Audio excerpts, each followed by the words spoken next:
Can this be accomplished? I know you're all...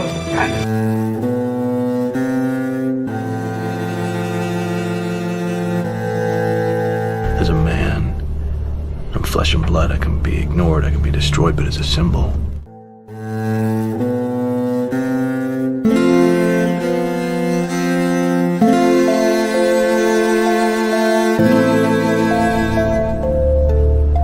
as a symbol, I can be incorruptible. He gave us a signal. Where are you?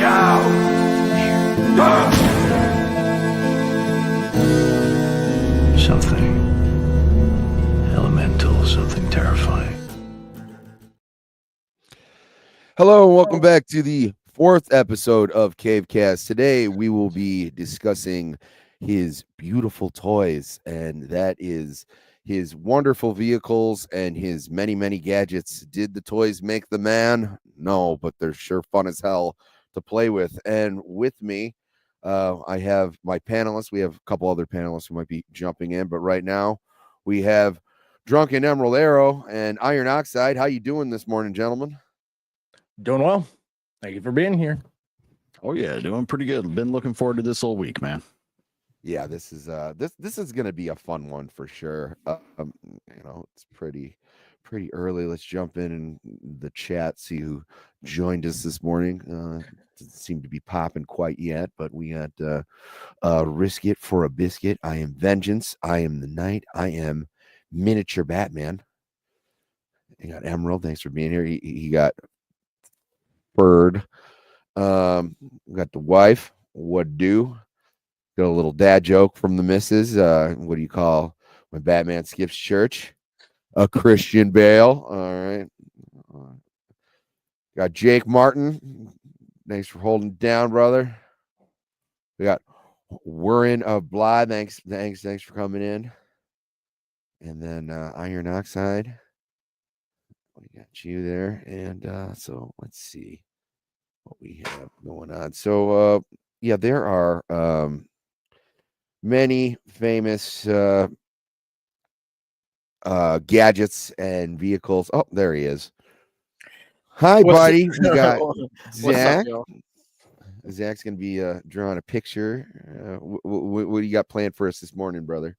Batman in a Batmobile. Nice. Can't go wrong with that. So we are going to be discussing, like I said, his many gadgets, his many toys. But I think there's probably nothing more famous than Batman in Batman's arsenal than probably the Batmobile. It's been around. Let's see here. I mean, probably in the earliest. So yeah, Detective Comics number 27. So that's that is basically about as early as it gets.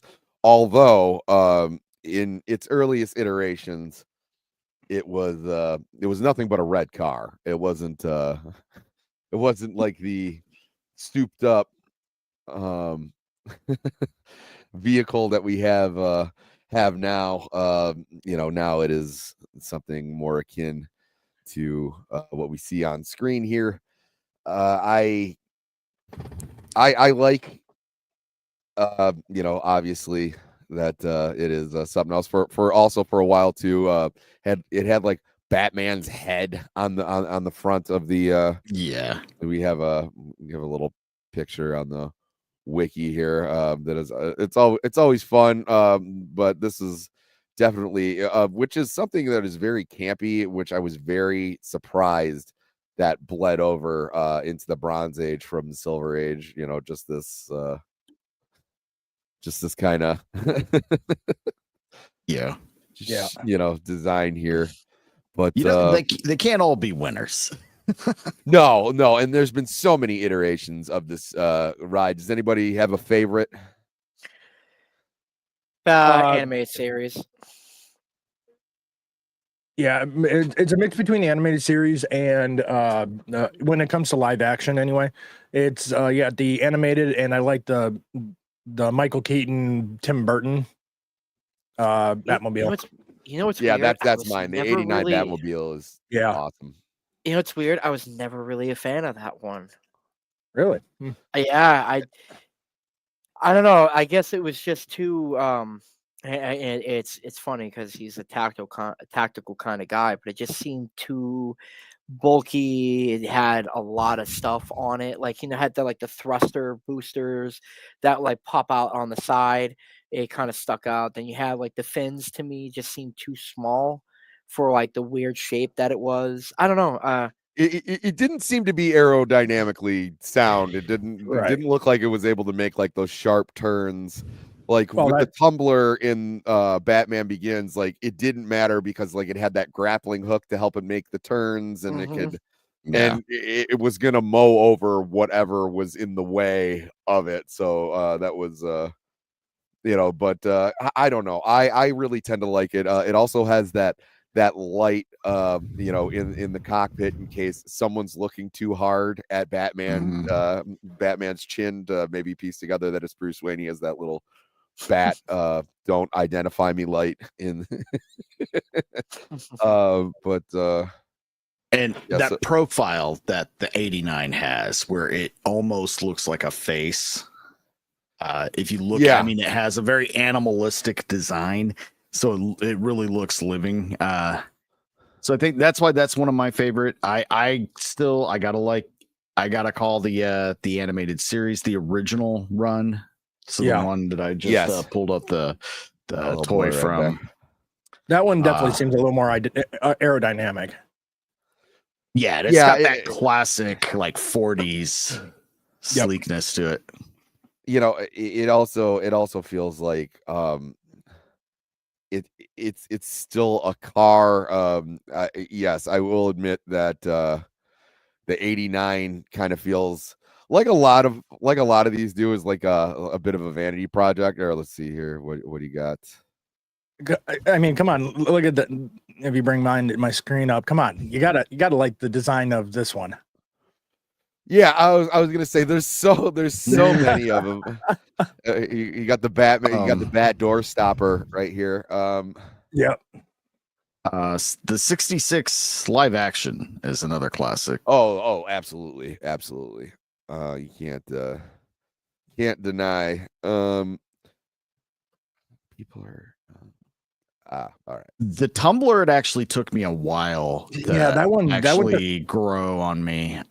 When I first saw the movie, as much as I loved Batman Begins and still do, that car bugged me for a good while, and then I gradually started appreciating it because the functionality and everything and the way Nolan set up that universe and the realness, it worked. And then the one from the most recent, The Batman, that one actually looks dead on from the 70s comic iteration. Yes. And it has a sense of realism to it, and they went with that whole. They also definitely paid so much homage to Christine with that. Yes, one. I will also say best Batmobile intro in any movie, where you hear the engine firing up, and it's chef's But kiss. again, with these vehicles, when you really think about it, it goes back to our conversation we had back on Cavecast number 3, which you should check out when we talk about the Batcave in Wayne Manor, is the fact that who's building these vehicles that that Batman had to kill so that the word net would not get out. Yeah, see that's why in the Batman, it seems like if he was any bit of a sound mechanic, he could have done that himself. Took a car and I don't think and his money and resources and did it himself. I gotta be honest with you. I think he, out of all the types of vehicles that he designed, I think that he had people make for him, and whatnot. I think the types of vehicles he had where he really enjoyed making it from the ground up, and especially in the designing department, would have been the Batplane and the Batmobiles, because there's always different designs for those two types of vehicles. But usually the Batboat, um the copters, anything else, like even the bicycles, always had very different designs, but the Batmobiles and the Batplanes are always very prominent and changing constantly. Mm-hmm. Yeah, well, the with the bat plane, that's when you really have to start, like throwing realism out the window, because we talk about, like how did he get the cave, and it was like, there's no way. Especially like in Batman Forever, we talked about this last week, where it's actually like hanging upside down like a bat, like from the Yeah. top of the cave, and you're like, logistically, this is impossible. But it is sure cool as hell to look at. Yeah, here's the 1966 iteration, which I mean, just beautiful. It's beautiful. Yeah. Yeah, it really really revs my engine. But let's see. It's this car and the Green Hornets And the car, Superman uh, and the the Snyderverse, Black I Beauty. kind of liked that combination of, it was a mixture of the tumbler and like the so it still looked a bit like a tank, but oh yeah, there's my whip right there. It just but yeah, it doesn't look like it's making the tight corners. Yeah. I will say, seeing these cars It in indeed does, person, dude. it definitely does intimidate you. Because when you see them in movies, it's one thing, but when you see these things in person, what the fuck, dude? It's so impressive. Larger than life types of cars. Oh, absolutely. They have to be. When they go too far from the original designs, they make them look kind of boxy, kind of like a monster truck, which I find those iterations repulsive. Wow. Oh, No, tell us how you it's really the feel, worst. Mr. Pete. The worst Batmobile design. It irritates the fuck out of me. It's possibly the worst design I've ever seen for a Batmobile. Would have been the comic book series Batman and Robin that Frank Quietly has done. It was with Damian Wayne becomes the Robin in that series. It's him and his father going on a bunch of adventures, but that car, it's where Professor Pig comes in too. That Oh, car okay. is absolutely obnoxious. It's too bulbous, round. Um, God, I despise. It's a terrible design. Yeah, I was gonna say, yeah, this Batmobile and Suicide Squad, I don't hate this. No. Is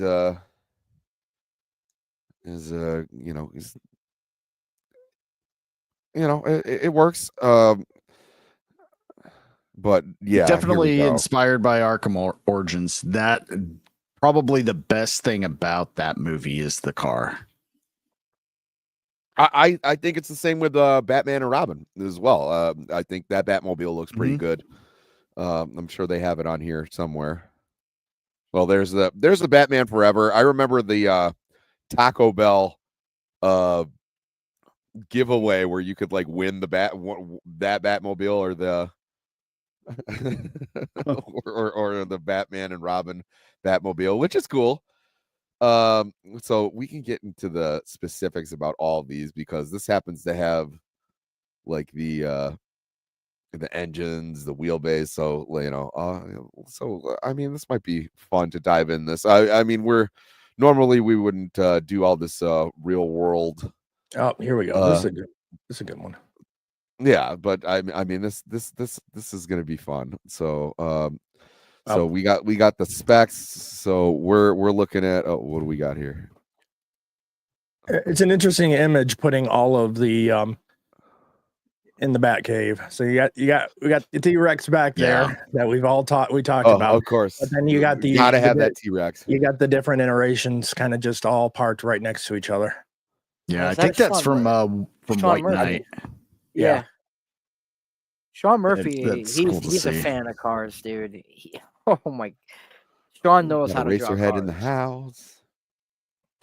I heard I think it was you, Zach, that said how many, engineers it would have to go missing to create Batmobiles. That's why I really appreciated the episode of the animated series where you could tell he had a kit bash put together car that's shitting out on him, and as it's dying, he goes up to that mechanic that he had saved. Yeah, he's got a guy, And the guy, him and his daughter, build and design the current Batmobile that he has in the series. And I like, just like how much I appreciated what they did with Lucius Fox in the Nolan verse. I liked that because sometimes he can't do it all on his own. I know some people are very much against that. They want him just building everything. Well, if he was doing that, then he wouldn't have time to do anything else. Well, and also I like in the animated series they show in Batman Mask of the Phantasm that the Batmobile is just a concept car that Bruce liked. Yep, and like the World's Fair. Yeah. And they say something, it's like, can you imagine how silly you would feel driving around in that? And Bruce has this look on his face. He's like, not if I'm dressed up like a bat. That would right.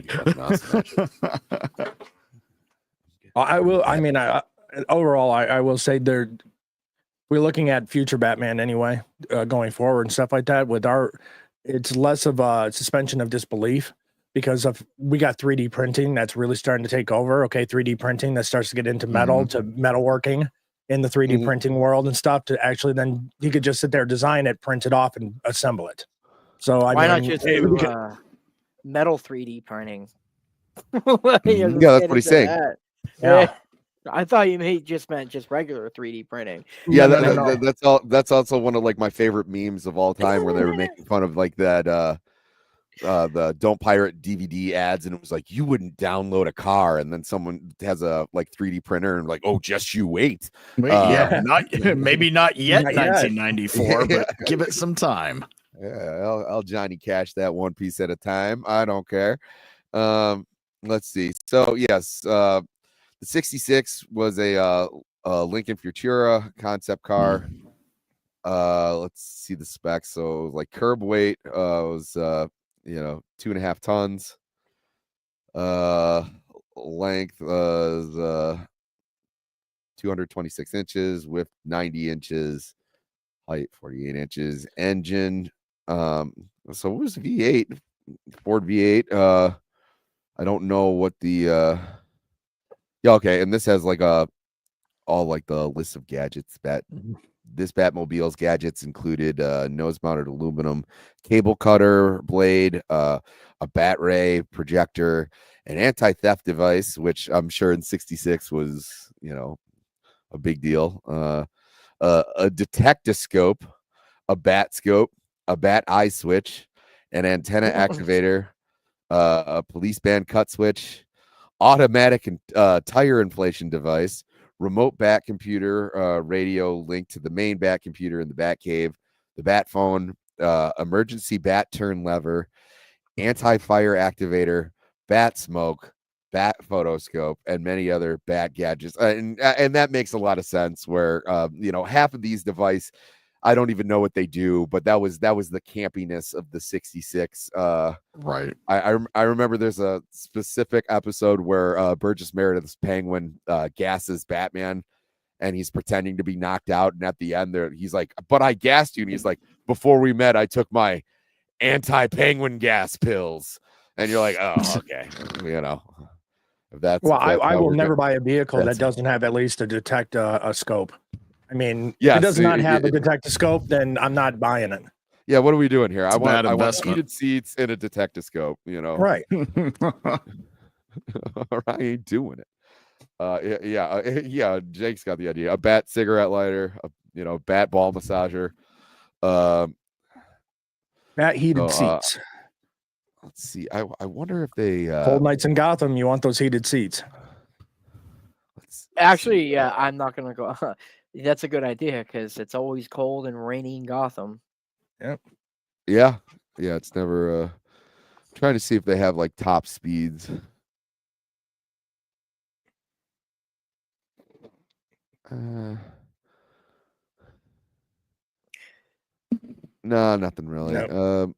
But okay, so there was a promotional Batmobile. Let's get to my goat, Batman 1989, the Batman Returns. That's another thing too in Batman Returns where there's that scene where he just kind of turns into like the Bat torpedo. Yeah, it was like, is he gonna come back later and like try and pick that up, or You know, what happened? I feel like that's got to be trackable in some way where you leave, 2/3 of your car just laying around the city. That's If found, return to Batman location. I was like, huh, that's awfully close to Wayne Manor. But much longer, 260 inches. Cockpit width is about the same, 94 inches. Height, taller. So it's 51 inches. Let's see. Acceleration, 0 to 60 in about 3.7 seconds. That's not terrible. For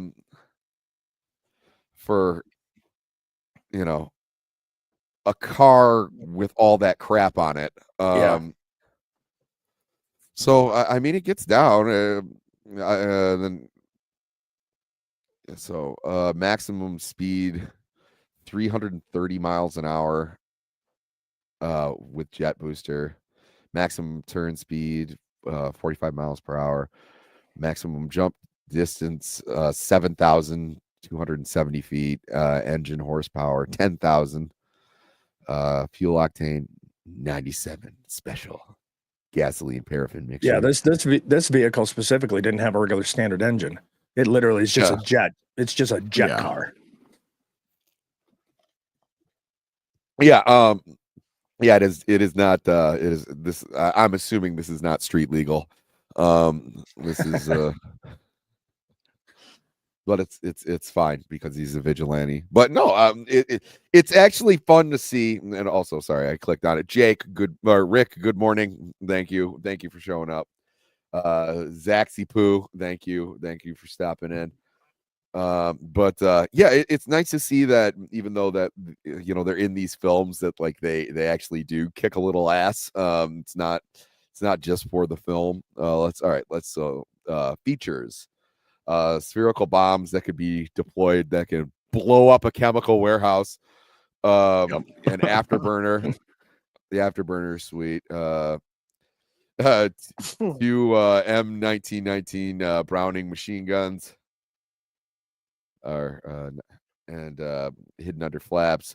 A grappling hook, which thank you Wikipedia in case I didn't know what a grappling hook looks like. Thanks for having that pop up. Bat discs.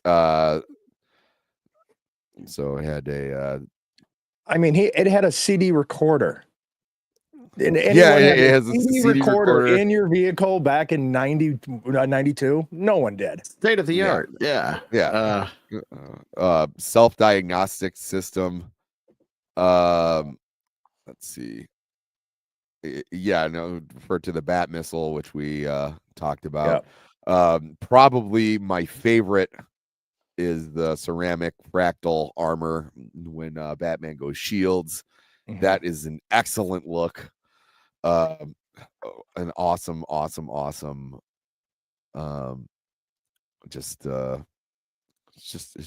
was just cool. And also let's not forget it had remote control steering, when Batman goes stop, voice activation. That is lovely. Sonia, thanks for stopping in. Let's see. A credit to the design of the M2 Batman has all the money, cutting edge technology in the world, and he uses machine guns from 1919. But if it ain't broke, don't fix it. And that's also a really sweet scene, which also I believe was in the original trailer, which the Danny Elfman score had not been written yet, so the actual preview itself is just completely dry, no music. Yep. And it's that scene where the Batmobile kind of shoots its way through that garage door and busts through it, and I'm sure that turned a lot of heads. I think it's a little too dark in here, but I have the McFarlane Gold Label 89 Batmobile, and I actually is as good as that one is. It was not completely accurate to the film, so I got an off-market canopy to kind of give it that lower, sleek look, and it comes with the two machine guns that magnetically stick onto the top. So I've been having a lot of fun with that. So I had the original, and I still have all like the original. I think it was for Batman Returns, but I have the Wayne Manor. Nice. That Batmobile. The only thing that's missing is the front turbine used to fire out as a missile, and I'm pretty sure my dog at the time kind of chewed. Oh, so you have the original from the first film. That one's really hard to come by right now, and it goes for a good and I amount. still the bat plane, the bat boat. I think my grandpa like bought me like the whole set when I was like 5 or 6, and nice. I'm a model nerd and plastic models and stuff like that. Oh yeah, I built Batman Forever Batmobile, the Batwing, the Batboat. Nice. I mean, I got every single one of the sets from that movie. So nice. Hey, you want to know what the product toys that they were trying to push in the products? Yeah, I bought into it. Oh yeah, all right. Yeah, no, there's nothing wrong with that. So we don't need to know about like the appearances, the replicas, if ever one's for sale. If you want to know why Sammy 3P, took a second mortgage out on his house. All right, so Batman Forever. Not my favorite. It's not my favorite. It's very oh wow, I'm really glad that I hit that magnifying glass. What are you doing to me here, Wikipedia? But let's take a look at the okay, so it's about the same, 330 miles per hour with booster. Oh my god, the longest Batmobile so far. So it's another Chevrolet. Yeah, because I believe the first one, the 89 one, was an Impala chassis. Which, here's a slightly bigger picture of that one. Thank you. Yeah, there you go. And like I said, it's not terrible. It's just I know a lot of people hate that design, dude. I mean, probably a lot of people in your field would hate drawing that thing. Look at all those. It's a drawing nightmare for sure. I didn't like the fact that the wing and the back separated, and then on top of that, when you see it when it's moving, it's all flimsy.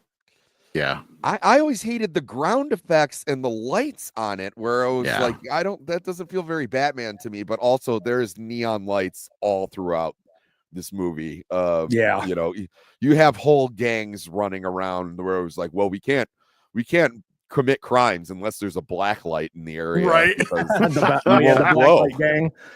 How you commit crimes unless you're glowing? So I never thought of that. It's so why the fuck you shatter that? Why does Gotham spend so much money putting black lights all over the town? They're just asking for trouble with these guys. Yeah.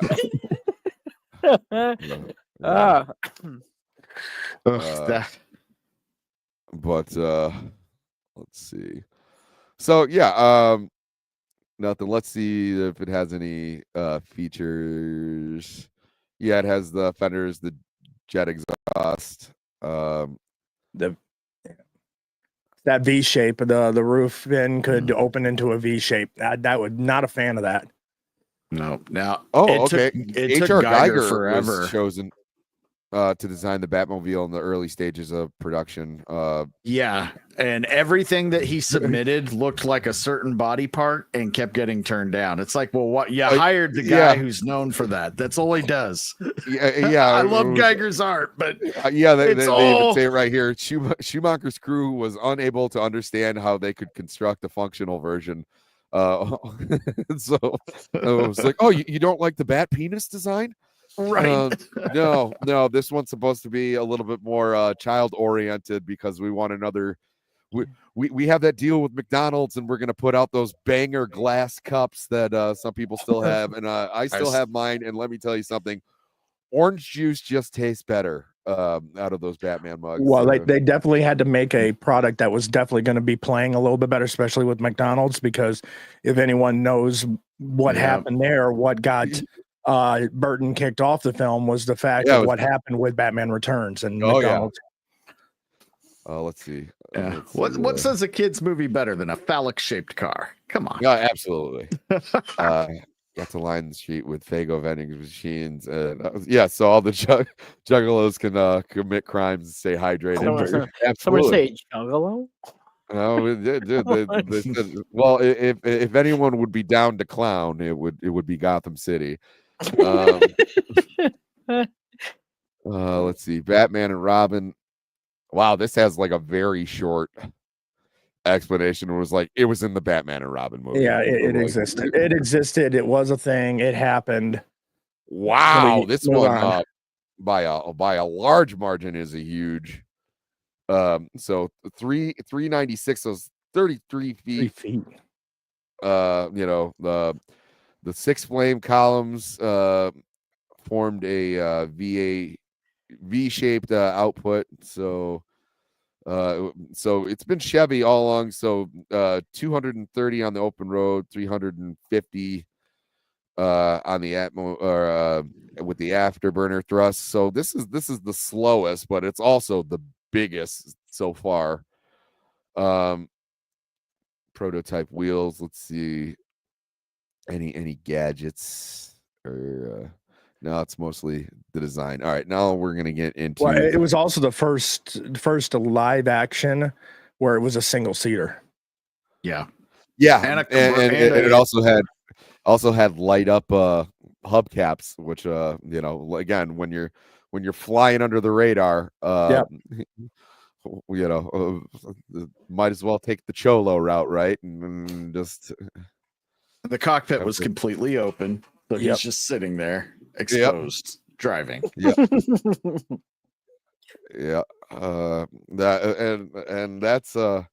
we agreed that was one of the better aspects of that movie, and it's still really not good.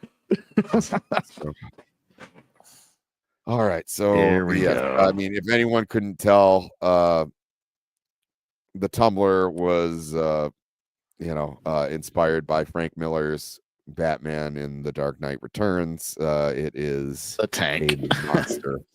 This thing is, and I can't wait to read the specs on this bad boy. I grew to love this. I'm not gonna lie, it took me a while because it just didn't have anything. It was too much of a tank, and by just other than being black, it didn't really have a Batman feel at first. But now it's just it's an icon, in my opinion. I think it's great. Well, yeah, I love it. In this case, go ahead. No, I'd say just to add very quickly, it became an icon because we grew up with it. It was, at the time, we must have fucking in the beginning, but then we were so, we knew it was not going anywhere, so it was here to stay. So the more we watched it, the more we grew accustomed to it. Yeah, I mean, I was in high school when this dropped, so I already had my idea of what the Batmobile should look like, but I'm never nitpicky on that. I was like, okay, this is like a fresh, and I kind of got what they were doing, like even from when Morgan Freeman's like no mech survival suit, and you're like, okay, so they're trying to play this as real as they possibly can. If you're gonna make the Batmobile be able to do all the tremendous things it's supposed to do, it's not gonna look like a sports car, right? It can't. Right. You're not gonna be able to like mow down buildings and do all these things. Like it's gonna be like this bulky tank-like monster. And so let's get down into this. So the length is 15 feet. I can't remember where we were. Let's scroll up again and see what the meters were on the other one. Okay, so that was 7.6 meters. This was 4 meters. So it's not as long, which kind of makes sense with the bulkiness. It's definitely the widest at 9 feet 2 inches. Height very high. Weight 2.5 tons. Acceleration a little bit on the slower end. But you would expect that for that type of a vehicle. Oh yeah. So I like GM a GM engine again. So yeah. So we can clearly see Batman is a fan of General Motors products and Chevy products. Yeah, they obviously have a deal with Wayne Enterprises. Yep. Maximum speed much slower than everything else. 160. Everybody else was like capping out like 330 with the accelerator. It doesn't say what it doesn't say what it is with like the jet engine like speed boost, but they made that clear it was only for short range jumps, which led to some pretty awesome scenes when he's driving that thing on top of rooftops. That's probably when I fell in love with the car, where I'm going like, oh my god, like this is this is amazing. So here's some of the oh yeah, and it had like different modes. That's what they had like attack mode, it had like rest mode, intimidate mode, which was I love that. yeah. Very great. So rear flaps to assist brakes, dual front assault cannons, rocket launcher, landing hook to sprung landing stabilization, integrated fire extinguishing systems, integrated safety connection to gasoline control, Right jet there, engines, stealth right mode, there. stealth Yeah, mode. the stealth mode. That is now that out of everything, that is exactly what Batman would want in his vehicle is a stealth mode, not a bunch of neon lights and ground effects. Exactly. Oh, not a fucking disco ball that and a megaphone that says Batman is here. Batman is here. Yeah, no. And all that combined, that's why this is definitely one of my favorites now. I will say, fucking, the in Arkham Knight game, which came out after the Nolan films, where there's that mode where you're interrogating thugs and he's pressing the fucking tire against their head, to try to get them to talk. Oh yeah. I swear, man, if that came around the same time Nolan films were coming, they absolutely would have done something like that. And if they had intimidation mode, they probably would have had something where he's pressing the tires on their heads. Absolutely.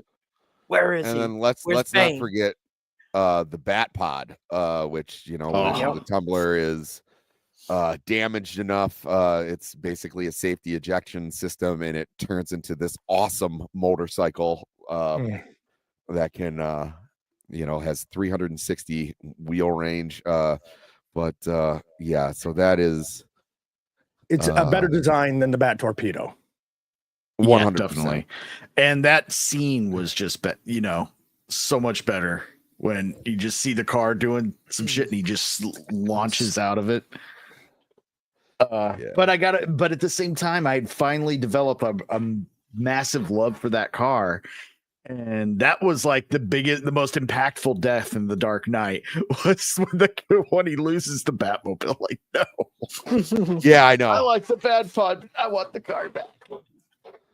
Yep. No, I always and they always make it a thing like leave the Batmobile alone. It was like they did that in a couple of films where and I think the Bat Torpedo is the one that hurt me the most, because I was like, that doesn't how is he even going to drive home? This thing doesn't look like it can make turns. Mm-hmm. But yeah, here's the like I said, the Batman v Superman. I didn't hate it. So 240 inches. Let's see. Okay, 205 miles an hour. Maximum jump distance. Still, it looks like the best one still might actually be the Batman and Robin one as far as like power. And what max speeds, what you can do. But Arsenal, grappling hook, countermeasures. I don't know. It's kind of of a half-assed. Well, it's loaded with countermeasures. Machine gun, twin 50 cal machine guns, fully armored, stealth capable. He's gonna need those Active. machine guns for all the killing he did in that movie. Yeah, exactly. Wait, Batman killed? What? Oh yeah, in these movies he sure did. BBS and the Snyders, yeah, he's a murderer. Yeah. Yeah, anti-roll system. If you look at this thing, there's no way that this thing is rolling. It is very wide. Ballistic missile defense system, laser tracking assembly, electromagnetic pulse protection, grappling hook department, canopy, vaporized kryptonite, infused kryptonite skin coating, direct kryptonite vapor trajectory system, kryptonite. It's almost like he's fighting Superman in this one. Yeah. Heat ray crowd control dispersal cannon. What a piece of shit film. No, if they weren't fighting, Clark could be just like, "Why do you need all that shit with your car, bro? Yeah, So you trying to tell me like, something?" I don't know. Honestly, the song they should have had in that fucking movie was Queen. Where he's like, especially that line, "Mama, ooh," like when he's like, "Martha, why did you say that name?" Bohemian Rhapsody. Yeah, why did you say that name? Yeah.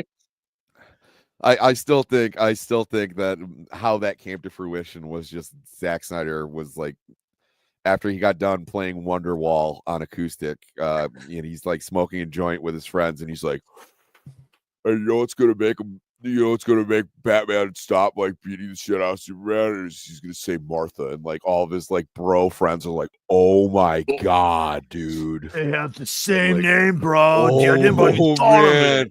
I never thought about that." I think that's exact. And they were so high that they really thought that's so profound, dude. Yeah, dude. Ugh. Did we just read the best movie ever? I think we did because I'm Zack Snyder, baby, and the Snyder provides, bro. I'm a director that gets headshots. Come on. All right, and then let's get to one of my favorite. The Batman. So I'm assuming that this is probably going to have the best specs out of all of them, because like it's actually it's a it's a car. It's not. It doesn't have a bunch of stuff on it, so we might get some. No, not toy. No, it was very short. Where is the? It is short. There's not much there. Gypped us. Yeah, I want the specs. No Come specs. on now. No specs. No the only thing it specs. says Let's is see that what happens if we click on the Batman. Oh, okay. As a muscle car. Oh, thank you for giving me an example of what a muscle car is. looks to be a Dodge Charger. Yeah, for sure. So okay. Okay, here we go. Primary giant is V8 engine, 650 horsepower. Built on a Tesla chassis. That's what was that? What company is that? Could we see the symbol again? Is that is Tesla? Thank you, Wiki. Yeah. If he's not driving a Cybertruck in the next movie, that's a complete missed opportunity. Yes. Yeah. It was built on a Teen Titans chassis. Yeah, don't care, definitely don't care about Batwoman. And then Monster Jam. That's a pretty sweet looking monster truck. I'm not gonna lie, that's just so fun to look at.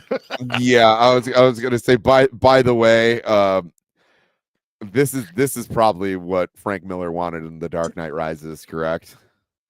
Pretty much. Like this is or The Dark Knight Returns. I just thought, one of the best lines involving the Batmobile that we've ever heard on screen, again from the animated series, it's the episode where he's going up against Lockup, another great original character from the cartoon. Yes. And Lockup, I think he puts boots on the Batmobile. He demobilizes him. And he finally gets back to the cave, and he's working on everything. And Alfred walks over. He's like, "Well, you seem to be taking this one a little hard, Bruce. What's going on?" He's like, "He messed with my car, Alfred. Between a couple of guys, that's real personal." Absolutely. Well, I think we got the Batmobile pretty much covered. It's arguably one of the coolest cars in pop culture. The DeLorean from Back to the Future comes to mind. Ecto One. Yep. Yeah, but I think the only car that came in competition to the Batmobile at the time back then would have been the Black Beauty from Green Hornet. Yeah. Yeah, I mean, some people like to be like, "Oh, Knight Rider." I was like, no, Knight Rider is not even close to being as cool as the Batmobile. Yeah, no shade on Knight Rider, but no shade at all. The Batmobile, as much as I would love a just... Mr. Feeney AI. I personally, I always like the van from the A-Team. I always thought that's a pretty sweet shaggin' wagon.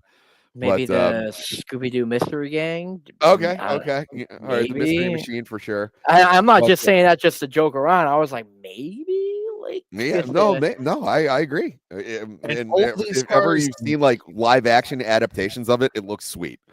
Or if you go to a car show, there's always going to be one. Mm-hmm. Yeah, definitely a great place to get stoned with your buddies and look for ghosts. But all those cars combined, the one that's leading the charge in iconic cars is going to be the Batmobile. Yeah, absolutely. Mm-hmm. And it also spawned so many bat this, bat that, of which I'd be remiss if we didn't talk next about the Bat Plane, or the Bat Jet, the Bat Gyro. We can even throw in the Bat Copter, which actually might be the Bat Gyro. Yeah. Would I'm a little curious, would the Batcock actually be a gadget now, since that's already out there? Like, yes. Okay. If it's got bat in front of it, it's a Bat Gadget. So let's see when this showed up. It did show up relatively early. So Detective Comics 31. There's always that famous thing where they're like, where the Snyder Bros is like, no, Batman does kill people. You can see him tying a noose around this guy from the Bat Plane, and was like, you ever hear that interview, bro, where he's on the Joe Rogan podcast and you hear him talking about that? I was like, what the fuck is wrong with you? Yeah, he is a guy who flipped through the comics and was like, and didn't read them, and he was like, well, this looks cool, this is dope, this is hella dope. And even that, the one that they always bring up where he hangs, the guy was he was basically a zombie at the time. The guy was just a mindless killer, so there was nothing else he could do, and he was remorseful in that. So it's like he doesn't kill unless there's no other options. Yeah, that's basically what it is, and we talked about this in episode 2. Is the character wasn't realized, the Wayne deaths weren't even a thing yet. He was born socialite Bruce Wayne, very much akin to a lot of the pulp heroes at the time, like the Shadow, who did kill regularly, but like he didn't kill as often as he had to. Normally he would just try and floor someone, but like if he thought he was in a me or you situation, he was gonna take you out. I now that I'm thinking about it, I think one of the things that annoyed me, which is probably the most important gadget, and people don't, we talk about all these things he uses stuff, but the mansion is the most important gadget, location, place, which is how. Oh yeah, everything. I mean, we had a whole episode dedicated to the mansion in the cave. Oh, okay, never mind. Yeah. But I agree. It was like, and there's multiple outposts that Batman has, caches that Batman has throughout the city. So either way, so it was in Detective Comics 31. Very, very, if we can click. Yeah, wow. I'm really glad that they just have that magnifying glass there. But very rudimentary design. It almost kind of looks like Da Vinci's design. Yeah. But really nothing special. So the Batplane 1, a bat rocketed, favored bat signature over sleek aerodynamics. The Batplane 2 was okay, so this is the Batplane 2. Yeah, much more of a looks more like a jet design. Yeah. Yes. Except for the wavy on the wings in the back to be more iconic with his symbol. That's what makes it bad. That's what makes it a bat plane. Yeah, you see the little flaps on the wings, but that's about it. They said it was basically modeled after a F9F Cougar. I can totally see that. And the F. Okay, yeah. So basically, just your fighter plane. Let's see. 3 is a modified Wayne Aerospace Slipstream, which is a great name for a plane. I don't care about the specs because we never really had too many of them. Yeah, they don't have a picture of the Batman. They do have a picture of the Bat, however, which I thought was sweet, but really pushing it. Yeah. Not a massive fan of this. Well, because all of these movies, Batman Begins and The Dark Knight, like they were really shooting for realism and whatever, and it was like, and now you have like this crazy hovercraft. Yes, thank you. Let's get the goat on there. When I think of the Batplane, we all think of, we all think of that bad boy right there. Oh, dude. I mean, what a fucking turn on, dude. Chef's kiss. I liked what they called it in the first one when they called it the Bat Wing. Yeah, the Bat Wing. Not a bat plane or anything like that. Bat jet. No, Bat Wing. Yes. And of course, there's that iconic scene where he blocks out the moon. Did he have to do it? No. But we're sure glad he did. I disagree. How could you not? You would have to do that. I'm just going to take an extra. It is kind of like, sorry to rain on your parade, Jack. It's like, how do I strike fear in these bastards? Oh, I know. I'll block out the fucking moon. Yeah. On a cloudy night that no one's actually seeing the moon anyway. Yeah, you're doing it for you, baby. That's all internal. The cover is quite heavy, and then you got Commissioner Gordon. That's probably where he's like, oh, you know what? I finally know how I'm going to have Commissioner Gordon call me. Then he gave us a signal. Yeah. Well, no, that's what I actually thought when I was growing up and saw that movie. That's what I thought it was. Him going up into the moon. Gordon saw that as, he's telling us how to call him. Okay. Not that he actually gave him the actual lighted signal, that it was Gordon had seen him do that and go, that's how we can call him. I always thought they could have added an additional scene to that, panned that back down to the crowd of people to actually see that in the moon. Yeah. And that would have made a big impact. But again, it was a cloudy night. So, yeah. I did not actually see the new State Farm commercial yet. I know everyone's talking about it. Dude, I saw that shit. What the fuck, man? Yeah, I was pretty blown away. It definitely puts a shame to these Hollywood movies because that commercial was pretty fire. That guy looked like that's the what everyone's Joker. saying. I'll probably check it out. But Sebrew, good morning. Ryu, good morning. Let's see what else have we. Let's see. The Swiss Army Knife Company had to steal the bat tweezers because they were so popular. Okay, I don't doubt that. Hey, wait, yep. Everybody's raving about the State Farm commercial. I know I have to watch it. I did see the guy that they cast to play the Joker, and it was like, what instead of like what they did in the Batman, where they're like, he's got like this weird bumpy face. Just hire a creepy looking guy who like looks like the Joker. They're out there. They Yeah, exist. gotta be honest, Sammy. Yeah. I thought Willem you would have Dafoe seen has it been by walking now. around for years. I thought you would have seen that by now. I saw. I just hadn't gotten around to watching it, and you know, it was just. I remember what was it like the First Star commercials or whatever. It was like I saw those two. Those Thought were those were good. pretty great. But let's see. See, now that Oh, I agree, yeah. I agree with Iron. If it hadn't been so cloudy, then have it pan down, and even to Gordon saying it. Yep. Give everybody that would have been on the street hope. Yep. Ugh. What I love, if you bought back when you bought the CD for they had two. You get the Prince one that was just the movie cover, you know, the classic black and gold bat symbol, and great album.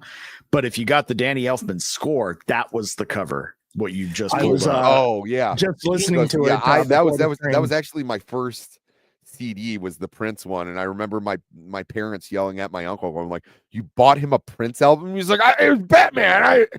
I didn't know." Like he doesn't say anything like too ridiculous on there. And there actually are some banger songs on there. I know people hate on that album, but I like it. See, I got the tape when it first came out for my birthday, and I was a kid and I still just getting into music. And I played it and I liked it, but I was like, but where's the da, da, da, da? That's what I wanted. And my mom had to go and find the score and got me that. And so that's what I liked about the Batman and Robin soundtrack, even though the Batman Forever soundtrack was awesome. Like it just had like a great collection of artists. That's where I like heard the Flaming Lips for the first time. You know, obviously Batman and Robin. Marois. Well, I'm saying Batman Forever. So like as soon as that came out, I was like, all right, you know, so as soon as the Batman and Robin one dropped, I was like, you know, I remember buying that. And the one thing that I enjoyed the most is besides like a couple of great tracks from the Smashing Pumpkins and early Then I saw her songs face. for like the Goo Goo Dolls and stuff like that is they had the score, they had the overture and the outure, and I was like, okay, this is good enough for me. Why didn't they do that with the other soundtracks? But you know, I'd be remiss to say that the Danny Elfman score is the only score that you need. Yes, it's as much Batman as the John Williams is Superman. And I love that they used an adapted version of that for the animated series. Yep. Yes, I thought for a second that you were gonna say in the new preview, and I was like, who do you think you are to put John Williams to electric guitar? That is blasphemous. But so yeah, we have the Batplane. It's sweet. You know, the Batwing is awesome. You know, they also the Batcopter. Next one we're gonna get to is the Batboat. You know, very very happy. Let's see.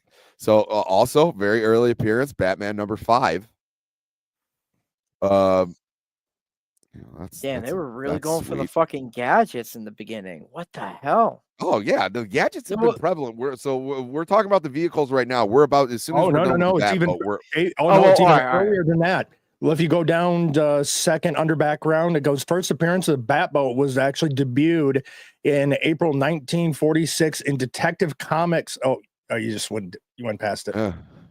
Where? Detective Comics 110. So it's even before Batman. Okay. Well, I gotta be honest. That's in 46. So Batman number 5 would have been 30. Well, I gotta go 41. Ahead and say that fucking if I don't know, all right, so because we're all Bat fans, have we all read the Golden Age shit? Like all the stuff from the beginning? Not every single, but like a good majority of stuff. Because not only does a lot of it have no perspective, the anatomies are horrendously off the charts, like bad. And then you have like, I mean, obviously Batman didn't go on model until like what 20, 30 issues later. And that's when you started seeing like the smiling Batman Mhm. The one that like Bob Kane would draw for a pretty girl on a napkin if he was, trying to impress people. Bob Kane, Go fuck nightmare. yourself. Yeah, What a really. bag. I know we've said the F word on this episode a lot, but yeah, fuck Bob Kane. He screwed over a lot of people, and so yeah, it's cool. I'm trying to see. Okay, yeah. So yeah, the bat boat I remember being in the 66 series, but I think that was in the movie. Yeah. So And I'm an advocate for the 66 movie. That movie's just fun. It's so ridiculous. Dude, Oh, have you ever smoked and watched that shit? You're fucking crying, bro. Like, no, it's hilarious. Especially the shark scene, dude. I fucking it gets shark scene is great. I like when they're all piecing together that all of the bad guys have teamed up. It's all one giant riddle. Riddler? And we're like, yeah. It was like they just have those any stupid sort masks. of word association. They're like, oh, it's it's that one. It's that bad guy. Oh, it's a huge joke. The Joker. Man. So yeah, they actually dehydrate all of the world. Oh yeah, and then they're scooping. Nobody them into, sneeze. They're scooping, and then the penguin's like, careful, every one of them's got a mother.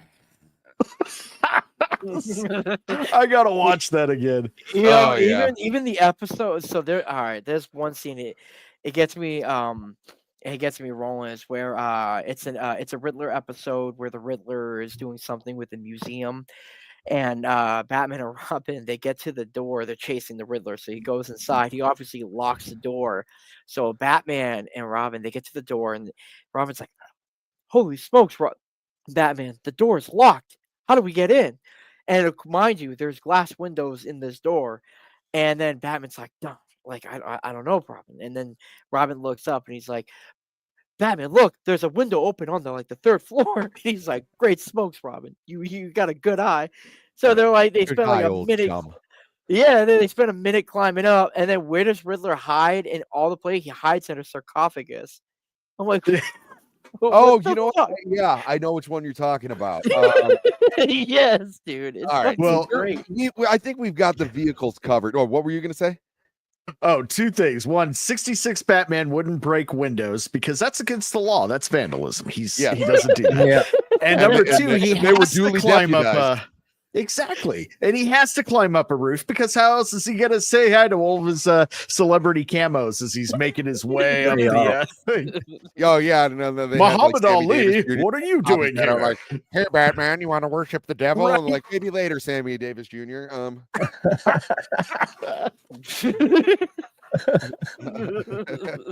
But so we got them all covered. Okay, before we get in, does anyone have a favorite Bat gadget? Oh, that's a fucking good question. The Bat can opener, the Bat. I gotta say, his C4 explosive gel has always been my favorite. I mentioned it in the chat. I mentioned it in the chat. His Bat nail clippers. Oh yes, the Bat nail clippers. Those overall. I do like the Batarang. I was gonna say that's the first actual one we're gonna go through the article. That's probably the most iconic.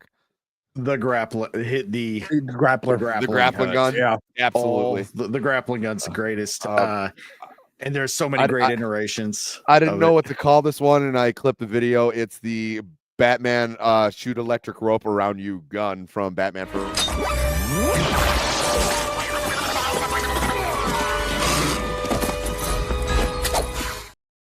Just kidding, but it was too dumb not to put into this discussion.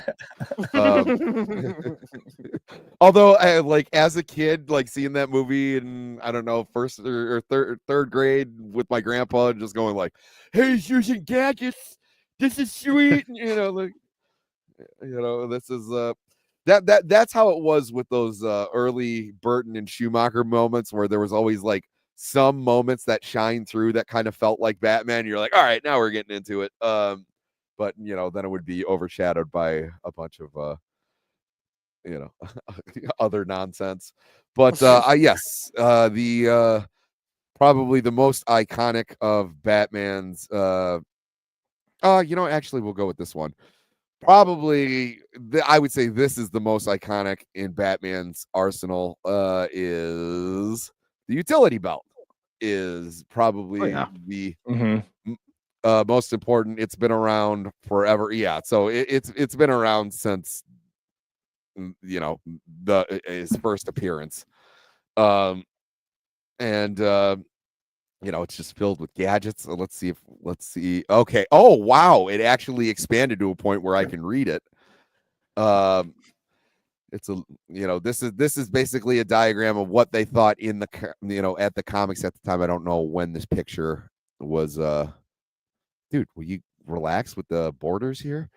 An infrared flashlight, smoke capsules, fingerprint dusting kit, a miniature camera, lockpick tools, tear gas pellets, microprocessor power source, a micro cassette recorder. This is obviously like Bronze Age, right? So Batline reel. Oh, and one of those little capsules, eh? How does he do it? A laser torch, explosive grenades, and the tiniest grenades you've ever seen. Yeah, I know. Yeah, I think you buy those in the stores. They're little white things, and if you toss them, they pop. He's gonna need the bat tweezers to pull out the ignition pin on those. In a rebreathing apparatus. So all right. That seems pretty good for the time. I wonder if they have when. Oh, I figured out with those grenades, you just got to get them wet and they expand to full size. Yes. Yeah, like the little dinosaur pills. Yeah. Functionality. And I mean, obviously, so I really do. They McFarlane Toys just put out like a replica of the 89 Batman utility belt, and I already bought the 89 grappling hook. It's on my bar right now. But yeah, this is just awesome, because I always thought, and I do like how they have it here. So these are all little compartments too, because even as a kid, I always thought that these little nodules right here where all the gadgets are, was like, no, there's the space between.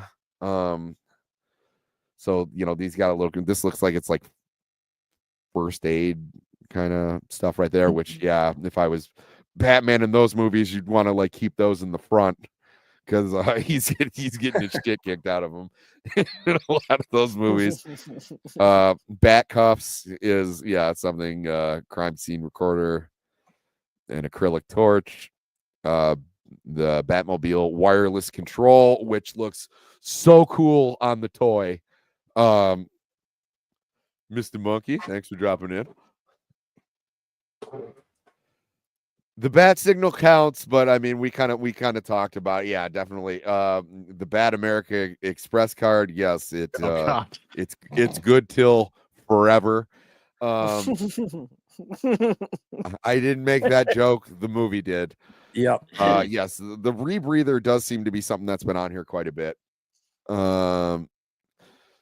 So yeah, I mean, the utility belt. Does anyone have like a favorite utility belt? I have two. Aesthetically, just to look at, would be the Burton. That design is great.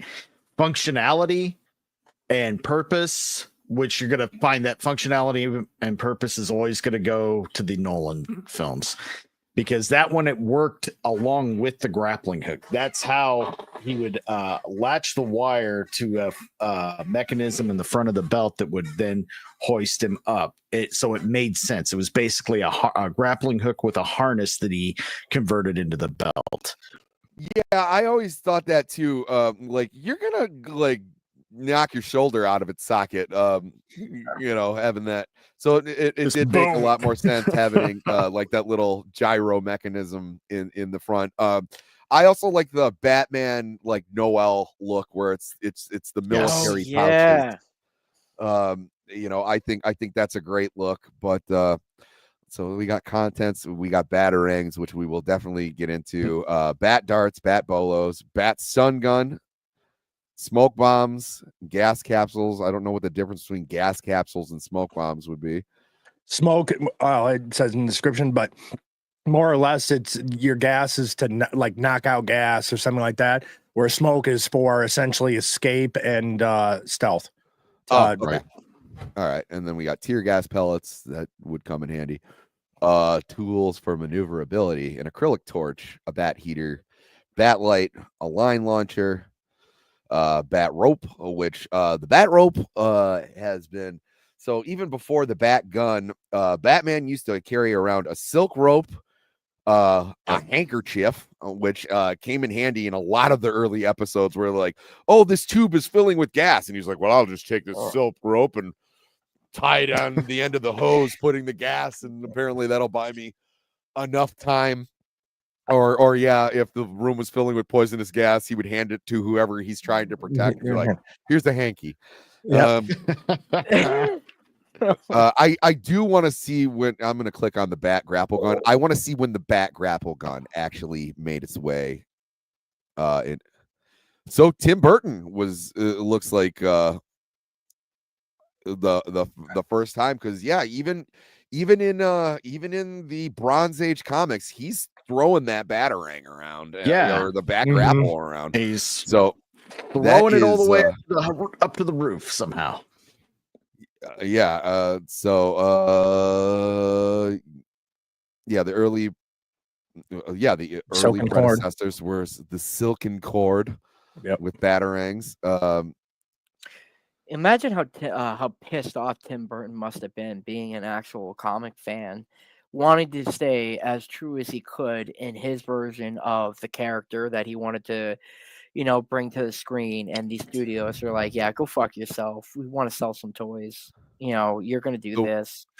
Okay, so they're saying the pre thing was for Jim Shooter. It was the Bat Poon, which basically it is the grapple gun, but it's like a progenitor to it, but it wasn't as condensed. It is a monster, or it's like, where are you keeping that thing on your little compact belt?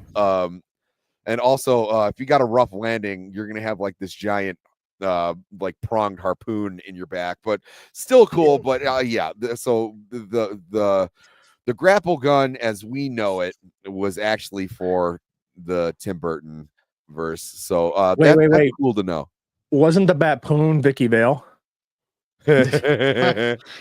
Oh, heard it here first. It kind of is tied into the, because I guess it was a mix between the grapple gun and the harpoon. Yeah, is one of the best panels you're ever going to see is from The Dark Knight Returns, when he's standing there with that rifle, and you're like, "What's this about?" It's aiming, and then and the rifle's actually his harpoon gun. Yes, to shoot the line to the other roof. So fucking cool. We have the lock picks, universal tool, master bat key, night vision, bat goggles, bat gas mask, rebreather, thermite grenades, tools for crime investigation. You got evidence bags, fingerprint dusting kit, miscellaneous. I know I said it wrong, but I just like to say it that way. You got the bat camera, bat cuffs, battery. Or if you want, or I like us, bat Terry, the bat tracer, communication devices, cryo capsules, which seem explosive gel, energy deflector, first aid kit, a kryptonite ring, which is canon. He always has a kryptonite ring on him at all times. Contingency plan. Well, I mean, if Superman goes bad, like, he's going for Batman first. That's oceanic repellent bat sprays. Gotta keep the sharks away. The shark repellent bat spray. The ultrasonic bat beacon, bat call, Yeah, so that attracts nearby bats, which we saw in Batman Begins, but most famously in Batman Year One. That's a great scene. See, yeah, here we go. Here's a good example of like Hugo Strange holding. Yeah, I am a fan of the pouchy look as well. The Rob Feld looking. Yeah. I know he the didn't pouch- the actually do it, pouches but were it definitely sick, has dude. that. Yeah. I love the pouches. Man, I could go off on them, but like I grew up in the '90s with Liefeld, so I'm all for pouches. More pouches, the better. Yeah, The pouches I make even more like. sense. You'll see that they Mhm. have like combinations of the two, and but yeah, we can all agree. The this kind of capsulated look is so classic, and it's hard to beat. All right, I think we have the utility belt But covered.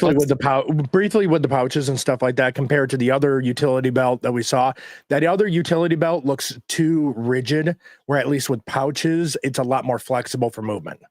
And of course, the whole point of the functionality of actually carrying things a little bit more. I think they work better. And let's and guys, you have to remember to bat, subscribe, and bat share the show. We got about like 63 people watching right now, so let's give them a little. Every I'll tell you- poo-poo is pee-pee time, but not every pee-pee is poo-poo time. Huh?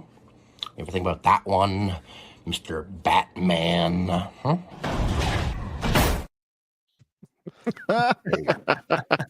There. I was What were you gonna say there, Zach? I was gonna say I haven't even fucking started inking because the perspective on this is a pain in my ass right now. Well, But the Batmobile is looking pretty sick right now. I'm very excited to see. Let's see. So yeah. So did my camera go out again? It sure did.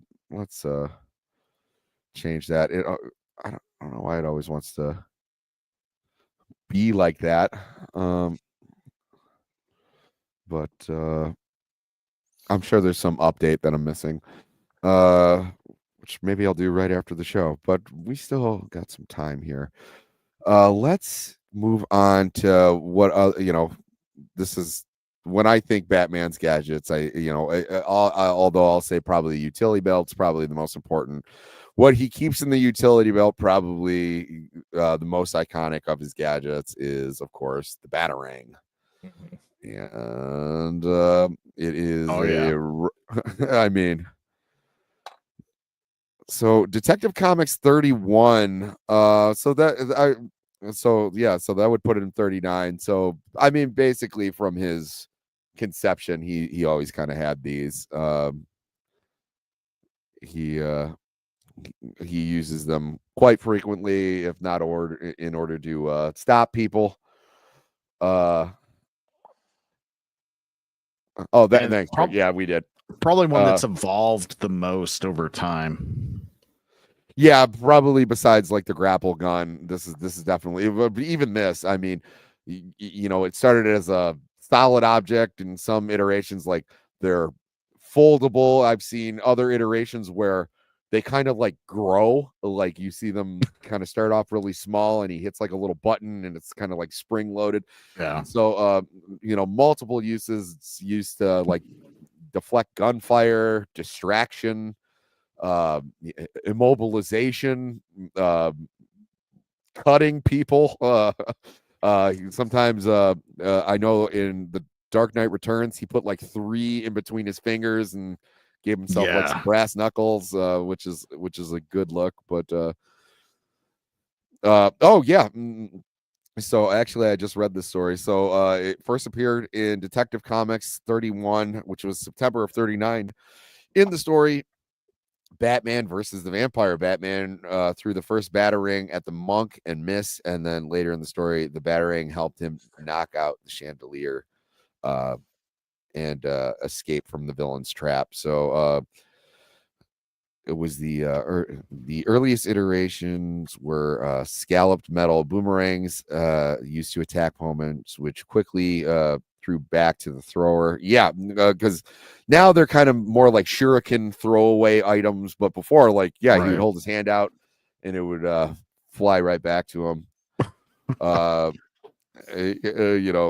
Variations of batarangs includes those that can fold to fit Batman's utility belt, those that can be explosively charged, those that can be remote controls, and those that are electrified. The use of the batarang has been in a state of constant development since its early appearances. In 1946, Batman and Robin developed a batarang gun and a lighter batarang pistol.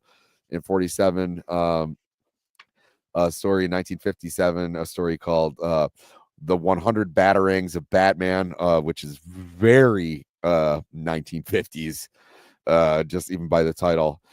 Detailed the magnetic batarang, the seeing eye batarang, the flashball batarang, the bomb batarang, the rope batarang, the police whistle batarang, and the mysterious Batarang X. Yeah, you always knew it was. Oh yeah, I remember that. You share my You always screen. knew it was you got, very prototype when they put an X after it. if you can share my screen, we got some images of those specific ones. Oh my god, wasn't there wasn't that there's a comic I remember reading it. The cover of it is where I think it's Robin, he's trying to touch the batarang in the Batcave and Batman's in the back. It's a Golden Age one. And Batman's like, "No, stop, Robin. If you touch it, you'll never know. You can't see what the most dangerous weapon there is." And I'm like, "It's a fucking batarang." Like, yeah, no, it's very much like when you have X after it. It was like it's going to be a red herring for whatever the whatever the plot requires. It is the plot armor batarang. Yep. So that's cool. I like how the police whistle batarang is bright pink. There's like the flashball batarang kind of has a look. The rope batarang is the seeing eye batarang. It's just a regular camera, like with a flash and everything. Handy haversack and DMD is just Batman's utility belt, so the fanboys at the table can go eye to Batman, and the rest of the party can just go, I think our thief is just gone rogue again. Okay, I'm not a D&D guy, but I'll give it to you. I believe you.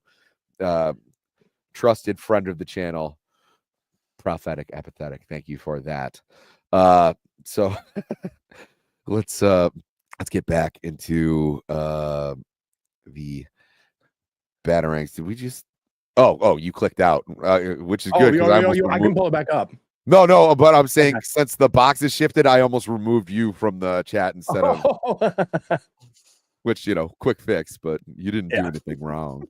All right, let me ask you. With all the gadgets and all the stuff that makes him so flashy, do you guys like his first appearance, like purple gloves, that clock-looking thing, bat belt? Like, did you ever like that look with the gadgets he was using at the time?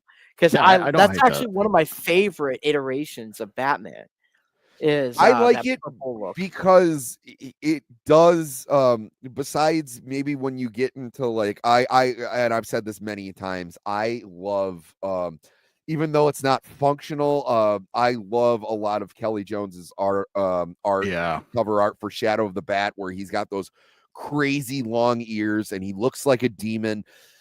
That design, even though the purple gloves are a little ridiculous, it looks formidable. And like when you get into the Silver Age where he's smiling all the time and they really kind of trim the ears down and he just kind of looks like generic good guy. No, this, it really kind of gives you the idea that he's like the polar opposite of Superman and that he's using fear as a weapon, and it's part of the weird and unexplained, and that criminals are a suspicious and cowardly lot. Like, it fits. Yeah, it works. And like one of the you can actually see the first appearance design in action in Batman New Frontier, the animated movie. That has one of the best opening scenes where he's trying to rescue the little girl from the brother blood cult, and she's terrified of him when he finally gets to her. Oh But yeah, and then he comes back. Move is so cool. But when he comes back, when he's talking to Superman later, and he's like, and you know, shout out to Darwin Cook, you know, R.I.P. Oh yeah, I just loved his for part. sure. And you know, and then he's talking to Superman. And he's like, new look, and he's like, I got in this business to frighten criminals, not children. And it was like, okay, well, you know, criminals started out as children, so you should frighten everybody. But no, I do like that, but I really was never a fan. Besides Adam West having that look, I didn't really care for the Silver Age look. I agree. I don't like Batman with a big dumb smile on his face. And I know that's, you know, that was basically when they had a design that was, you know, supposed to be consistent or everything. I really like the early iterations, but I love once like Neil Adams got a hold of them, and that, you know, that's when we started getting into the Batman that I like. But I'll say it again, I do love the Kelly Jones where the cape is just like far too long, the ears are incredibly long. Batman would be tripping the second that you run away from him. But it's so vampiric. It's it's very vampiric. He almost looks like James Brown when they put that like fur cape on him and they're trying to like walk him off the stage. And it was just like, this is not functional, and we know that Batman's all about functionality. And I couldn't agree more, Rick. It was like, Adam West and Burt Ward were perfect for the campy, funny Batman, and there is a place for that because that's a good jumping off point for kids. Because you know, if you're reading like the serious comics, they're serious. They, you know, they should kind of like freak kids out a little bit. You know, like the Joker is a clown who wants to kill you with a smile on your face. Like that's it's not, you know, necessarily kid friendly, but I mean, there's certain kids who are going to gravitate to that and go like, well, that's cool. We had the benefit of not having to grow up with the series, so we have a better appreciation for it for being something secondary, just kind of to see, you know, what was in the past. But I've watched interviews with people that grew up on Batman and then were kids, and they watched the show and were like, what the hell is this? See, so I was in it, and probably one of the reasons that I gravitate to Batman so much was as a kid on the Family Channel, right after Zorro would be Adam West Batman. But at the same time, I had, you know, the Tim Burton movie available and the animated series at the same time. So at a very young age, I was able to understand it. It was like, oh, there's so many iterations of this character. And then, you know, I would always rent Batman meets Scooby-Doo, and you know, so you're like, oh, so Batman can just, you know, it just kind of depends on who's writing him, what situation he's in. But you know, Batman's like a tool, you know, just he's kind of like a universal tool. He can fit in anywhere. You just either give him the blue and gray look, and you can go a little bit more cartoony, or you can, you know, give him the all black look, and he can be a little bit more serious. And you know, so he's very malleable in that aspect, and I'm grateful that I grew up in the time that I did, because that helped me understand things. Because like a Spider-Man, on the other hand, the only other iteration that I had besides the comics and, you know, a couple of crappy 80s cartoons, this is even before the animated series, was the crappy live action 70s show that I got duped into renting a couple times, where like the webs are like the cotton streamer that you put on your windows during Halloween. You're like, wow, this is that soundtrack too, though. Oh yeah, or porn funk Spider-Man. Right. We just watched. I just me and Stupenzo like watch like stupid stuff on his channel, and we tried getting through that, and like I was doing my best not to fall asleep. It is so bad. But so we have we have that. There's not much more evolution on the Batarang, but it's definitely besides the grapple gun, probably the most most mentionable. I'd be remiss if I didn't mention the Bat computer, which we got into heavily last week. So I think we got it. Any final thoughts on or The old Batarang. or the old Batarang, or just gadgets in general? First aid kits. Trying to think. There's one that I saw. You know what? It was in Gotham Knight, which was a collected. It was a collection of animation from famous anime studios at the time that was kind of like the lead in from Batman Begins to The Dark Knight, where it was just kind of a compilation. And I know, Rick, it's very hard to imagine me falling asleep on stream. Never happened before. It hasn't happened in 2025 yet, so we can be grateful for that. But where he had like this he got shot or maimed in some way, and he had like this heating disc that he used to like cauterize the wound. I thought that was one of the things that really stuck with me. He should always have some awesome form of some like new age first aid. But yes, I think the gadgets are a pivotal part of his character and what makes him awesome. And and his vehicles, I mean, are just the best in the biz. So anybody else got some final thoughts about his vehicles or his gadgets or anything they want to touch on before we start wrapping it up here? Even if you take away all that shit, he is still Batman. He Yep. doesn't Oh, need agreed. any gadgets. He doesn't need Agreed. any of all those extra toys. He can still kick your ass. Yeah, but it's still fun to have them. Oh, absolutely. But all right. So I got the pencils done. If you want to see the pencils, let me zoom in on old this is Zackary. let me get the light going, because this was a pain in the ass perspective wise. Okay. Hold on. Trying to get a good angle going. Oh yeah. Yeah. Oh, there we go. Right. So You went with the classic car. We have the first section, and it kind of drags out in the back, but he's in the Batcave. So what you're going to see is the Joker card, some stalagmites, some support systems, but like, damn, it sucks. This lighting ain't doing shit, dude. Yeah. If I zoom out. Oh yeah, Yeah, but you still see the idea. So what were you thinking for Mm-hmm. the cowl design? You going blue and gray or black and gray, or I'm gonna go all with black? honestly, for both the car and him, is gonna be a blue black. Nice. Because it's appropriate, I mean, I got It the is. bat head going on the hood of the car. Sorry if I didn't start the inks, but to drawing cars, it's a pain.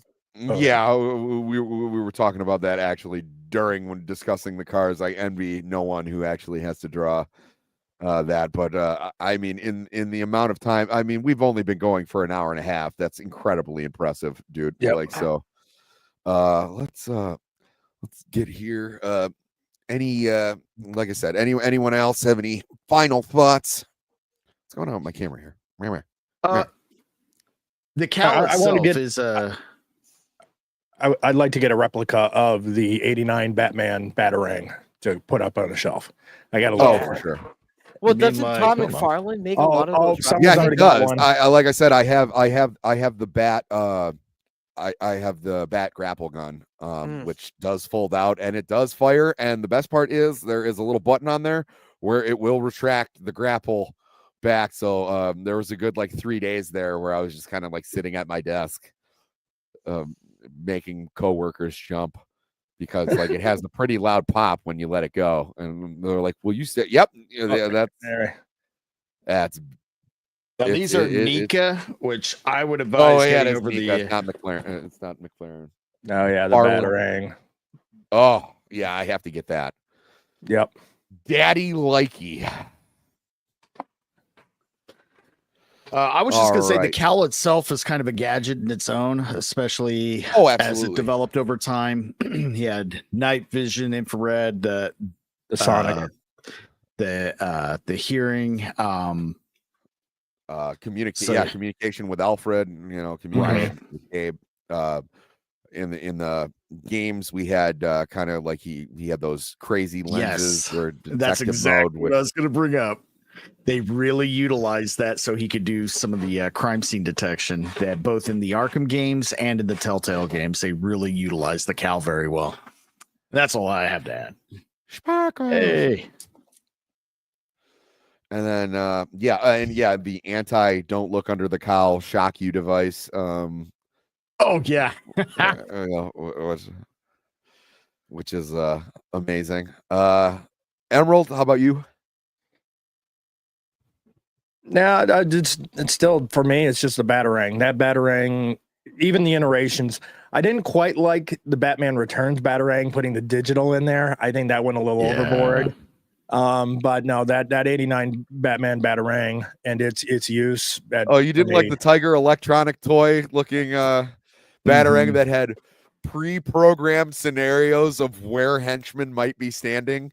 I mean, I have I can suspend my belief to a certain point, but that one's just I mean that's almost like an AI Batarang.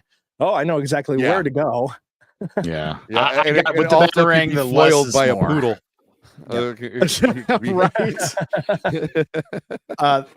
So I would say, as far as films, the Nolan verse, the Shurikens, just those are the tits. And then even that's one thing Snyder got right. They were pretty much the same as the Nolan ones with just a nice black finish. Yeah. Oh, and having them actually be like shurikens and actually seeing him to throw them in different areas to kind of discombobulate the people he's trying to scare the wits out of. Perfect. Just absolutely phenomenal. Yeah, for me, it's the stealth and misdirection. Yes, yeah. I've always been a huge fan. Even they do it in '89 where Gordon's like, hold it right there. And he kind of looks left, looks right, and then just throws down like a gas pellet. Yeah. Oh, yeah. Who is this guy? I don't know. Levitates up really until we find out people bid on it. I'll say that's the one thing in the live actions that every Batman's had problem is because you can't move your neck in the cowl. So it's that. Yeah, whole I will say another thing, a credit to Snyder. The thing that they got right was having the leather cowl where he can kind of like move his head around and having the voice changing thick cowl so you don't have to have Christian Bale's stupid. Where's the trigger? Where's the trigger? It was like, who's what are you a doing? good boy? Judging for fingerprints. Someone like you, someone who rattles the cages. You're like, oh, he's getting into that. Well, I always say that like Mike Tyson is God's perfect joke, where like you have a man who can like knock out anyone, but you chose to make him talk like this, where he's like, no, seriously, I'm gonna beat the shit out of you. And they're like, yeah, dude, whatever. Meanwhile, you got Christian Bale lisping at you like, seriously, guys, I'm justing for fingerprints right now. Just give me a couple minutes with the Joker. Yeah. I heard a comedian say he's in control. The Bale voice always sounds like he's talking to a dog. That just stuck with me. That's all you can hear is, who's a good boy? Get over here. What's in your mouth? Give it. Right. Let it out. So I did like that they had like the little microphone in there that just kind of gives them like a voice modulator. That's fine. Okay, it allows the actor to act. The only person who really did it flawlessly was probably Keaton because he didn't change his voice up enough. Yeah, it was just more of a subtlety thing. And that's fine. I like that too. Unfortunately with Bale and I don't know what George Clooney was going for. Val Kilmer, I'm Batman. Yeah, Yeah. Val Kilmer did it okay, but there wasn't that much of a variation between his Bruce Wayne and his Batman. You know, he would just go women, or raises And too many questions, Edward. And it was like, okay, you're whisper talking as Bruce, you know that, right? but his Val Kilmer's voice was iconic, which is why it's so tragic that that's the one thing Yeah. he lost.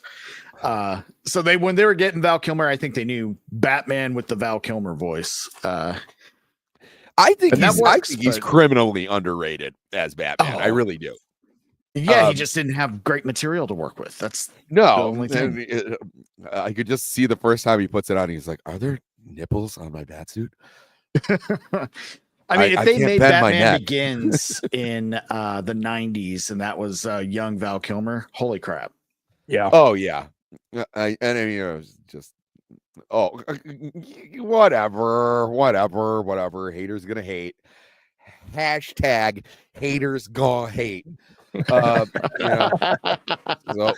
So I guys, I think we got it covered. I think we all understood the assignment. Thanks for sticking around. Thanks for waking up early to talk Batman. And anytime. I haven't really decided what 5 is gonna be on. I think we're kind of out of like lore topics. Like, so we covered Gotham City, we covered Bruce Wayne Batman. Last week we covered the cave and the mansion. And this week we kind of covered gadgets and vehicles. I really think we're gonna make the jump into characters in the lore. Yep. So I'm thinking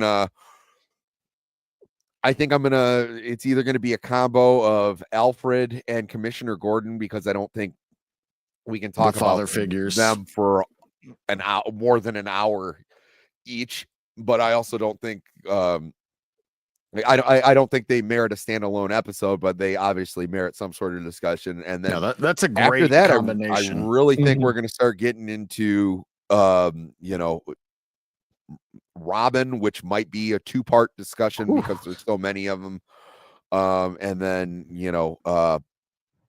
Barbara Gordon, and maybe a couple other characters, and then we're gonna start diving into the villains here. So like we're making good headway into the lore. I think we got a solid foundation.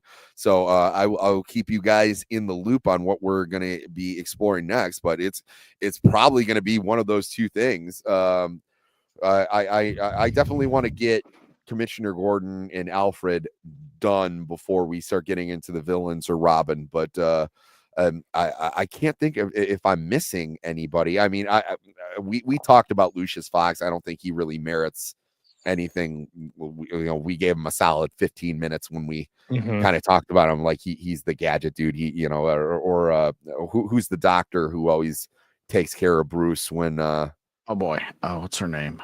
It's driving me nuts. I'm blanking as well. She was in Gotham the series too, and I can't place it. Look at the cutie. Oh, looks like a baby. But yeah, so we can discuss that, guys. I think we did it. I appreciate you guys coming in. Thank you very much, chat. You were killing it, and keeping us humble. And just staying active. We had about like 63 people watching the stream. That's one of our higher ones. So I know, especially for you West Coast guys, I know this is a little early in the morning, but I really appreciate you coming in, talking Batman. And we have another one of our fellow panelists, Real Life Wizard, great dude. So we have not a lot here. What do you guys got going on for the rest of the week? Zach's a million. What do you got going on? Besides taking care of her, I'm going to be drawing a lot. I'm going to be finishing up the sketch cover so we can show off the finished result for the following Batcast. And then I got the Thursday night Kaiju number 8, catching up on some drawings. But yeah, just looking forward to some more Batman talk. Nice. Iron Oxide. You can catch myself and I believe the gentleman above me. I'll let him talk about it too. Over on Theo Snodgrass's channel for his podcast, Touchgrass. Go give Theo a follow. Just started out. Very He's funny. building up funny guy. momentum fast. Yeah. Stand-up comedian with the podcast. You can't go wrong with that. Great show over there. And then you go sub to my channel too, Iron Oxide, just like it's spelled up in here. Got the weekly Rogues Gallery on Wednesdays at 5:35 p.m. PST, and the weekend Rogues Gallery every Friday at 5:35 p.m. PST. So go check it out. We have a lot of fun over there. Nice. Drunken Emerald Arrow.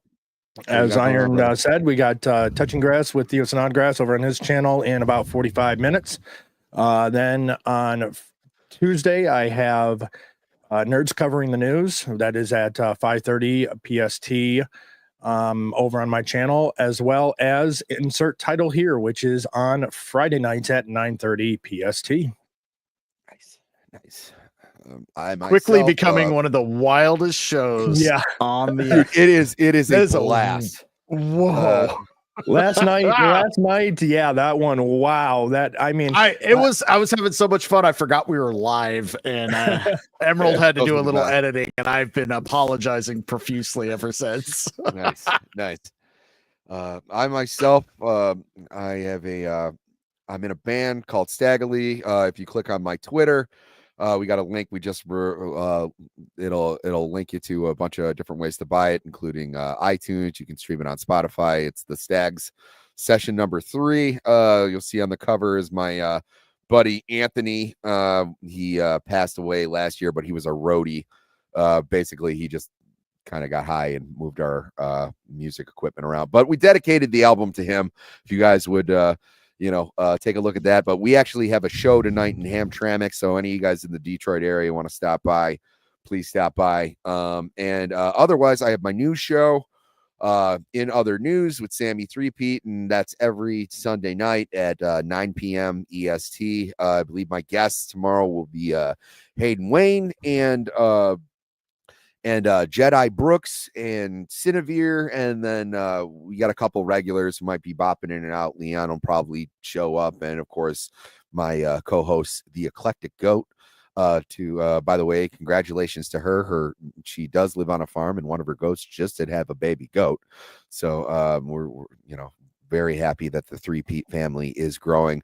But other than that, I will be on Leon's channel on Monday for Countercast, and after that, Tuesday, if our schedules line up, I will be on Leon's channel again for our show Tinfoil Haters. That's where we discuss various weird things that we come across, either it be conspiracy theory, creepypasta, or any other weird thing that comes across our desk. But that'll do it for me, guys. Thanks for sticking around, and we'll look forward to next time.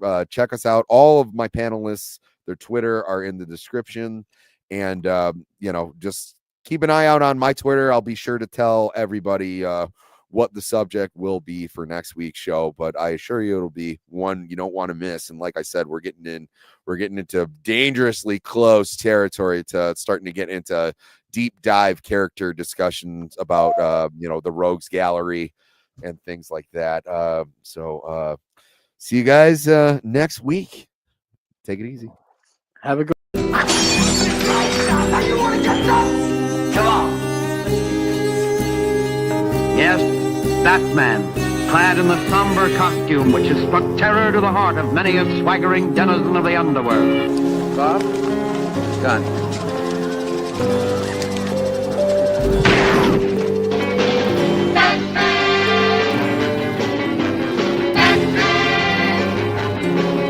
Holy CinemaScope! Holy miscast Batman! Holy movie mogul! Holy cliffhangers Batman!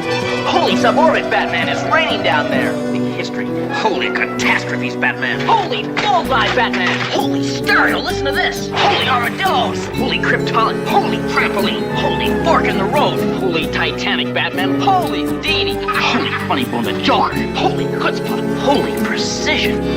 Clockwork! Tomorrow, same that time, same that channel.